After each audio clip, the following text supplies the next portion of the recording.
નમસ્કાર, આપ જોઈ રહ્યા છો સ્પાર્ક ટુડે ન્યૂઝ। જાફરાબાદ તાલુકા પંચાયતમાં ભાજપે પ્રમુખ અને ઉપપ્રમુખ સહિતના હોદ્દેદારોના નામ જાહેર કર્યા। જિલ્લા ભાજપ સંગઠનના રવુભાઈ ખુમાણ અને પીઠાભાઈ નકુમ મેન્ડેટ લઈને જાફરાબાદ પહોંચ્યા બાદ આ નામોની સત્તાવાર જાહેરાત કરવામાં આવી। તાલુકા પંચાયતની ચૂંટણીમાં ભાજપે 16માંથી 14 બેઠકો નામ કરી અને હવે હોદ્દેદારોની વરણી બાદ કાર્યકરોમાં ખુશીની માહોલ જોવા મળી રહ્યો છે। તાલુકા પંચાયતના પ્રમુખ તરીકે ગીતાબેન ડાભીની પસંદગી કરાઈ। ઉપપ્રમુખ પદે રૂપેશભાઈ સાખટની વરણી થઈ। કારોબારી ચેરમેન તરીકે ગુલાબબેન વાળા, પક્ષના નેતા તરીકે ગીતાબેન પરમાર, દંડક તરીકે માલાભાઈ શિયાળની નિમણૂક કરવામાં આવી છે।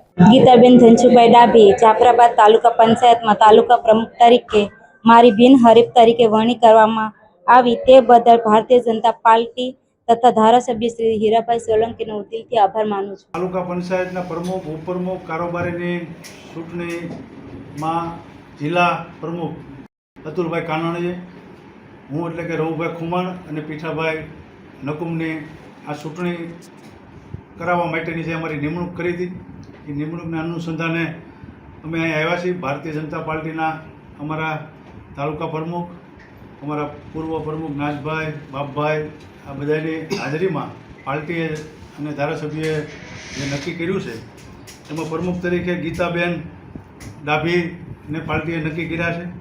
ઉપપ્રમુખ તરીકે રૂપેશભાઈ સાખટને નક્કી કર્યા છે।